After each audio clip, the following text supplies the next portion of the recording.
Welcome to JM Students Different.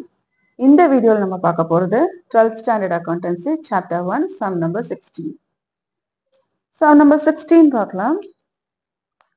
From the following details, you are required to calculate credit sale and credit purchase by preparing total debtors account, total creditors account, bills receivable account and bills payable account. Particulars கொடுத்திருக்காங்க. As on 1st April 2018. அப்போ இது எல்லாமே opening balance of debtors, opening balance of bills receivable, opening balance of sundry creditors, opening balance of bills payable. Balance as on 31st March 2019. அப்போ இது எல்லாமே நமக்கு closing balance. ஓகேவா? இது opening balance, இது நமக்கு closing balance. Other information, cash received from debtors. Cash received from debtors நமக்கு எந்த அக்கவுண்ட்ல வரணும்? debtors அக்கவுண்ட்ல வரணும். Discount allowed to customers. இங்க customers யார் நமக்கு customers? debtors தான் இங்க customers. அப்ப இது என்ன அர்த்தம்? Discount allowed to debtors. அப்ப இது எந்த அக்கவுண்ட்ல வரணும்? debtors அக்கவுண்ட்ல வரணும். customers யார் இங்க customers? debtorsக்கு சேல் பண்ணிருக்கோம். சோ அதனால customers debtors. Discount allowed to debtors. அப்ப இது debtors அக்கவுண்ட்ல வரும். Cash paid to creditors. Creditors account. Discount allowed by suppliers. இங்க யார் சப்ளையர்? creditors தான் சப்ளையர். ஓகேவா? அப்போ இங்க discount allowed by suppliers நமக்கு எந்த அக்கவுண்ட்ல வரணும்? creditors அக்கவுண்ட்ல வரணும். Okay. Next payment against bills payable. So bills payable வர cash received from bills receivable. bills receivable வர cash. bills receivable dishonor. So dishonor ஆகிறது அமௌண்ட் நம்ம debtors அக்கவுண்ட்னு எழுதுவோம். bad debts இதுவும் நமக்கு debtors அக்கவுண்ட்ல போடுவோம். இப்போ சம்ல நமக்கு என்ன கால்குலேட் பண்ண சொல்லியிருக்காங்க? நம்ம 4 அக்கவுண்ட்டும் போட போறோம். என்னென்ன அக்கவுண்ட்? பில்ஸ் ரிசீவபிள் அக்கவுண்ட்டும் போடணும், டெட்டாஸ் அக்கவுண்ட்டும் போடணும், பில்ஸ் பேயபிள் அக்கவுண்ட் போடணும் அண்ட் கிரெடிட்டார்ஸ் அக்கவுண்ட் போடணும். So bills receivable and debtors account போட்டு நம்ம சேல்ஸ் ஃபைண்ட் அவுட் பண்ணணும். Bills payable and creditors account போட்டு பர்ச்சேஸ் ஃபைண்ட் அவுட் பண்ணணும். இதுதான் அவங்க நமக்கு சம்ல கொடுத்துருக்க இன்ஃபர்மேஷன். ஸோ இப்போ சம் போடலாம். First, bills receivable account. Bills receivable account. Particulars எல்லாம் போட்டாச்சு. Okay. And total debtors account போட்டாச்சு. இப்போ நான் சொல்ற மாதிரி நீங்க இன்ஃபர்மேஷன்ஸை ரெக்கார்ட் பண்ணீங்கன்னா எந்த இன்ஃபர்மேஷனும் நமக்கு மிஸ் ஆகாது. 4 அக்கவுண்ட்டும் போட போறோம். ஸோ 4 அக்கவுண்ட்டுக்கான ஹெட்டிங், அதுக்கான கேப் விட்டு நீங்க கொஞ்சம் போட்டு வச்சுக்கோங்க. First, balance as on 1st April 2018, sundry debtors 2,40,000. நமக்கு இப்ப போட போறது bills receivable போட்டதுக்கு அப்புறம் தானே debtors போடணும். So bills receivable போட போறோம். So opening bills receivable amount 30,000. அதை எழுதிடலாம். To balance brought down 30,000. இதுவும் நம்ம debtors account ஓபன் பண்ணிட்டோம். So debtors accountல இதையும் நம்ம எழுதலாம். To opening balance எல்லாமே நம்ம என்னென்ன எழுதணும்? balance brought down. இது ரெண்டும் asset, அதனால நம்ம debit side எழுதுறோம். amount 2,40,000. So அடுத்தது sundry creditors 1,20,000. இது opening balance of sundry creditors தானே. So sundry creditors ஓட opening வந்து நம்ம எங்க எழுதணும்? credit sideல எழுதணும். So credit sideல by balance brought down amount 1,20,000. bills payable. So bills payable ஓட நம்ம opening எந்த சைடு எழுதணும்? credit sideல தான் எழுதணும். by balance brought down amount 10,000. எழுதியாச்சு. ஓகேவா? இப்ப நம்ம பேலன்ஸ், ஓப்பனிங் பேலன்ஸ் எல்லாமே எழுதியாச்சு. இப்போ க்ளோசிங் நம்ம கடைசியில தான் எழுதணும். கரெக்டா? அதனால அதர் இன்ஃபர்மேஷனுக்குள்ள வருவோம். ஒரு இன்ஃபர்மேஷனையும் எந்தெந்த அக்கௌண்ட்ல வருமோ நம்ம அதை போட்டுட்டே இருந்தோம்னா நமக்கு எந்த ஒரு இன்ஃபர்மேஷனும் இங்க மிஸ் ஆகாது. ஓகேவா? ஸோ போடலாம். Cash receive from debtors. அது எந்த அக்கௌண்ட்ல வரணும்? நமக்கு டெட்டாஸ் அக்கௌண்ட்ல வரணும். ஸோ டெட்டாஸ் அக்கௌண்ட்ல by cash account amount 6 lakhs. Next, discount allowed to customers. இங்க customers-னா debtors. அப்ப அது debtors account-ல தான் வரணும். By discount. Discount allowed. Amount 25,000. Cash paid to creditors. அப்ப அது எந்த அக்கவுண்ட்ல வரணும் நமக்கு? Creditors accountல வரணும். So நம்ம எதை எடுத்துக்கலாம்? Creditors account எடுத்துக்கலாம்.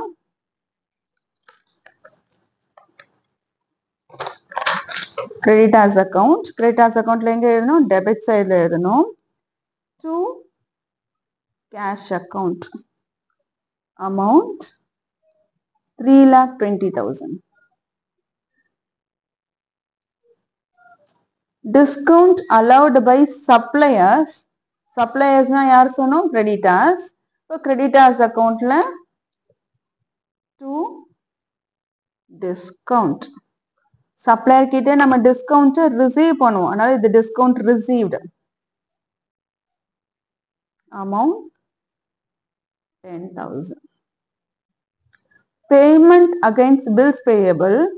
இது எந்த அக்கவுண்ட்ல வரணும்? Bills payable accountல வரணும். So paymentனாலே கேஷா தானே பே பண்ண போறோம். So to bills payable accountல to cash account amount 30,000. Cash received for bills receivable account. அப்ப இது எந்த அக்கவுண்ட்ல வரணும் நமக்கு? Bills receivable accountல வரணும்.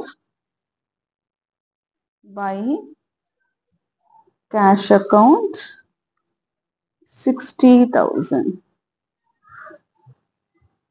Bills receivable dishonor. அப்ப இது எந்த அக்கவுண்ட்ல வரணும் நமக்கு? Bills receivable accountல தான் வரணும். So bills receivable dishonor சொல்லும்போது நம்ம என்னன்னு எழுதணும்? Debtors-னு எழுதணும். ஏன்னா அது dishonor ஆகும்போது again அது debtors-குள்ள போயிடும். Debtors account 4,000. Bad debts. Bad debts எவ்வளவு கொடுத்திருக்காங்க? 16,000. Bad debts எங்க வரும்? Debtors accountல தானே bad debts வரதுக்கு வாய்ப்பு இருக்கு. So by bad debts amount 16,000. எல்லா என்ட்ரியும் நம்ம போட்டாச்சு. எல்லா இன்ஃபர்மேஷனும் நம்ம அந்தந்த அக்கௌண்ட்ல போட்டாச்சு. இப்போ க்ளோசிங் மட்டும்தான் பாக்கி இருக்கு. க்ளோஸ் பண்ணும்போது ஒன்னொன்னா க்ளோஸ் பண்ணலாம். ஃபர்ஸ்ட் க்ளோஸ் பண்ண போறது பில்ஸ் ரிசீவபிள் அக்கௌண்ட். கரெக்டா? அதோட க்ளோசிங் எழுதிக்கலாம். பில்ஸ் ரிசீவபிளோட க்ளோசிங் எவ்வளவு கொடுத்துருக்காங்க? 8,000. So by balance carry down amount 8,000. First இதை க்ளோஸ் பண்ணிடலாம். பில்ஸ் ரிசீவபிள் அக்கௌண்ட் இங்க நம்ம ஆட் பண்ணோம்னா கிடைக்கிறது 72,000. 72,000ல இருந்து 30,000 நம்ம இங்க மைனஸ் பண்ணா நமக்கு எவ்வளவு கிடைச்சிருக்கு? 42,000. பேலன்சிங் அமௌண்ட் எவ்வளவு? 42,000. பில்ஸ் ரிசீவபிள் அக்கௌண்ட்ல வர பேலன்சிங் அமௌண்ட் நம்ம என்னன்னு எழுதணும்? to debtors account total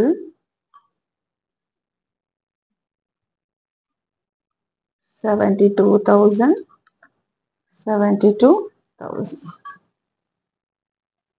bills receivable account close பண்ணதுக்கு அப்புறம் தான் டெட்டாஸ் அக்கௌண்ட்டை க்ளோஸ் பண்ணணும். டெட்டாஸ் அக்கௌண்ட்டை க்ளோஸ் பண்றதுக்கு முன்னாடி பில்ஸ் ரிசீவபிள் இருக்க டெட்டாஸை நம்ம எங்க கொண்டு வரணும்? டெட்டாஸ் அக்கௌண்ட்டுக்கு கொண்டு வரணும். ஸோ இங்க டெட்டாஸ் அக்கௌண்ட் டெபிட்ல இருக்கிற டெட்டாஸ் அக்கௌண்ட்டை நம்ம எங்க கொண்டு வர போறோம்? கிரெடிட்ல கொண்டு வர போறோம். பை எங்கேருந்து கொண்டு வரோம்? பில்ஸ் ரிசீவபிள் இருந்து கொண்டு வரதுனால நம்ம இங்க எழுதும் போது பில்ஸ் ரிசீவபிள் அக்கௌண்ட் தான் எழுதணும். அமௌண்ட் எவ்வளவு? 42,000. அதே மாதிரி கிரெடிட்ல இருக்கிற டெட்டாஸ் அக்கௌண்ட்டை நம்ம எங்க கொண்டு வர போறோம்? டெபிட்ல கொண்டு வர போறோம். இங்க எடுத்துட்டு வரும்போது பில்ஸ் ரிசீவபிள் தான் எடுத்துட்டு வரணும். Receivable account amount 4,000. இப்போ நம்ம க்ளோசிங் பேலன்ஸ் எழுதணும். டெட்டாஸோட க்ளோசிங் பேலன்ஸ் எவ்வளவு? சண்டே டெட்டாஸோட க்ளோசிங் பேலன்ஸ் எவ்வளவு கொடுத்துருக்காங்க? 2,20,000. இப்போ நம்ம எழுத வேண்டிய amount by balance carry down 2,20,000. Okay, இப்போ நம்ம எங்க ஆட் பண்ணணும்?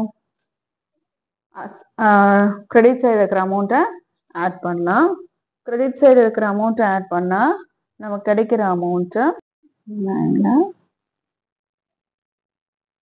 ஸோ இதுல இருந்து டெபிட் சைடு அமௌண்ட் 2,44,000 நம்ம மைனஸ் பண்றோம். 0 0 0 13 இங்க 9ல 4 போச்சுன்னா 5 8 8ல 2 போச்சுன்னா 6. எவ்வளோ அமௌண்ட் வந்திருக்கு? ஓகே, 6,59,000. இப்போ இந்த 6,59,000 நம்ம பேலன்ஸ் அமௌண்ட் இங்க எழுத போறோம். 6,59,000 debtors அக்கௌண்டோட balance amount credit sales. So அவங்க கேட்ட ஃபர்ஸ்ட் கிரெடிட் சேலை நம்ம ஃபைண்ட் அவுட் பண்ணியாச்சு. 6,59,000. ஸோ டோட்டல் எவ்வளவு? 9,03,000. 9,03,000. First credit sale find out பண்ணியாச்சு. அடுத்து என்ன பண்ண போறோம்? இப்போ பில்ஸ் பேயபிள நம்ம பேலன்ஸ் பண்ண போறோம். பில்ஸ் பேயபிளோட க்ளோசிங் மட்டும் தான் இப்போ போடணும். பில்ஸ் பேயபிளோட க்ளோசிங் எவ்வளவு கொடுத்துருக்காங்க? 20,000. So to balance carry down 20,000. So இங்க ஆட் பண்ணா 50,000. 50,000ல இருந்து 10,000 மைனஸ் பண்ணா நமக்கு கிடைக்கிற அமௌண்ட் 40,000. 40,000. இந்த அமௌண்ட் நம்ம என்னென்ன எழுதணும்? by creditors total 50,000. 50,000. இப்போ இந்த பில்ஸ் பேயபிளோட அமௌண்ட்டை நம்ம எங்க கொண்டு வரணும்? கிரெடிட்டார்ஸ் அக்கௌண்ட்ல கொண்டு வரணும் இல்லையா? ஸோ கிரெடிட்டார்ஸ் அக்கௌண்ட் இங்க கிரெடிட்ல இருக்கு. அப்ப இங்க கொண்டு வரும்போது நம்ம டெபிட்ல கொண்டு வரணும். ஸோ டெபிட்ல கொண்டு வரும்போது to பில்ஸ் பேயபிள். கிரெடிட்டார்ஸோட இவ்வளோ அமௌண்ட்டை பில்ஸ் பேயபிளா மாத்திருக்கோம்னு அர்த்தம். ஸோ அமௌண்ட் எவ்வளவு? 40,000. இப்போ இதோட க்ளோசிங் பேலன்ஸ் எழுதலாம். கிரெடிட்டார்ஸோட க்ளோசிங் பேலன்ஸ் எவ்வளவு கொடுத்துருக்காங்க? சன்ட்ரி கிரெடிட்டார்ஸோட closing balance 1,50,000. to balance carry down amount 1,50,000. So இங்க ஆட் பண்ணலாம். டோட்டலா ஆட் பண்ணா 5,20,000. இங்க 1,20,000 மைனஸ் பண்ணா நமக்கு கிடைக்கிற அமௌண்ட் 4 lakhs.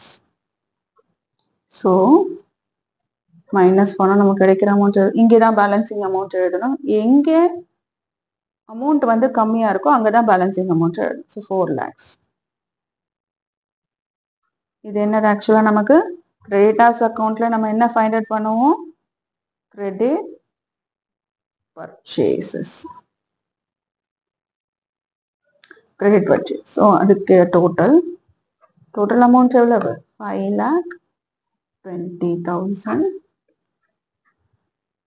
5,20,000. ஸோ அவங்க கொஸ்டின்ல என்ன கேட்டிருந்தாங்க? Credit sale amount 6,59,000. credit purchase amount 4 lakhs. That's it. Thank you.